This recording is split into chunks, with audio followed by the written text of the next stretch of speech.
మా గ్రామానికి ఆ చెరువు ఒక్కటే ఆధారం ఆధునీకరించమంటున్న గ్రామస్తులు. డాక్టర్ బిఆర్ అంబేద్కర్ కోనసీమ జిల్లా ముమ్మడివరం నియోజకవర్గం పోలవరం మండలం టి కొత్తపల్లి పంచాయతీ పార్టీలోని దుప్పలంక ఎస్సీ గ్రామానికి కుళాయి నీళ్లు రాకపోతే ఆ చెరువు నీరే ఆధారం అని గ్రామస్తులు ఆవేదన.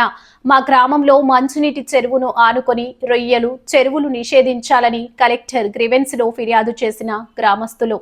మాకు తెలియకుండా రొయ్యల చెరువులు యాజమానులతో అధికారులు మాట్లాడి వెళ్లిపోయినట్లు బాధిత గ్రామస్తులు ఆరోపణ.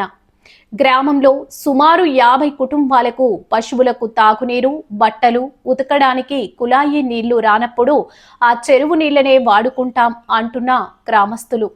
మంచినీటి చెరువు ఆనుకొని అక్వా రొయ్యలు సాగు చేస్తున్న రైతులు చెరువుకు వచ్చే మంచినీటి మార్గాన్ని మూసేశారని, ఉప్పు నీరు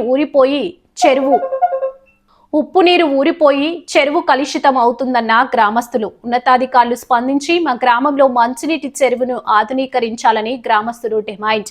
ఈ కార్యక్రమంలో కమిడి రఘు, మెల్లం అప్పారావు, బొంతు ముత్యాలరావు, గుడి శ్రీను, కాశీ సత్యనారాయణ, బొంతు బులిధనరాజు, నేరేడుమిల్లి శ్రీనివాసరావు, సాధనాల శివ, కాశీ ధనకాసుల, పీనేపి కృష్ణమూర్తి, కాశీ రమేష్, చీకురుమల్లి రాజు తదితరులు పాల్గొన్నారు. కంప్లైంట్ పెట్టడం జరిగింది. దాన్ని వెరిఫికేషన్ చేశారు. కానీ దానికి ఎటువంటి మాకు ఇన్ఫర్మేషన్ లేదు. నెక్స్ట్ ఏంటంటే వచ్చారు, చూశారు, వెళ్ళిపోయారు. ఇప్పుడు వచ్చి మనకు ఏమీ చెప్పలేదు. ఆక్వార్ అయితే ఏమో మాది చెప్పడం జరిగింది. నెక్స్ట్ ఏంటంటే ఆ చెరువు మాకు ఒకటే ఆధారం. దానివల్ల మాకు బట్టలు ఉతుక్కోవాలన్నా, నెక్స్ట్ వాడుకోవాలన్నా, గేదెలకి నీళ్ళు పెట్టుకోవాలన్నా దేనికైనా అదే ఆధారం. మాకు కుళాయి రాకపోతే మాకు అదే ఆధారం. ముఖ్యంగా ఈ ఎస్సీ కాలనీలో ఈ అభివృద్ధి అనేది కూడా మాకు చాలా వరకు ఇబ్బంది పడుతున్నాం. సుమారు 50 గ్రామాలు ఉన్నాయి. ఇందులో అందరూ అష్టవ్యస్తాలు పడుతున్నారు. కాబట్టి దీనిపై చర్య తీసుకుని వెంటనే దీన్ని స్పందించాలని మేము కోరుతున్నాం.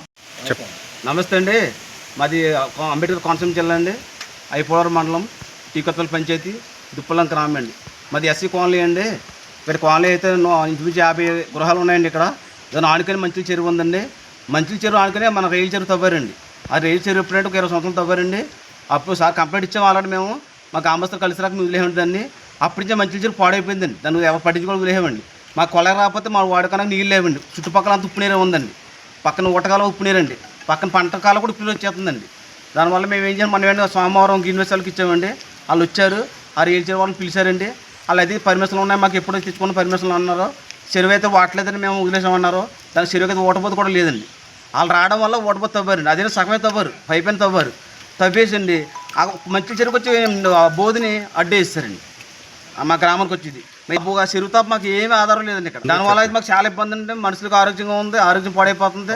పశువులకు నీళ్ళు లేదండి. దేనికి నీళ్ళు మాకు వాటర్ అంటే కొల రాకపోతే వాటర్ లేదండి దుప్పలంకనకి. దానివల్ల మేము కంప్లైంట్ ఇచ్చామండి.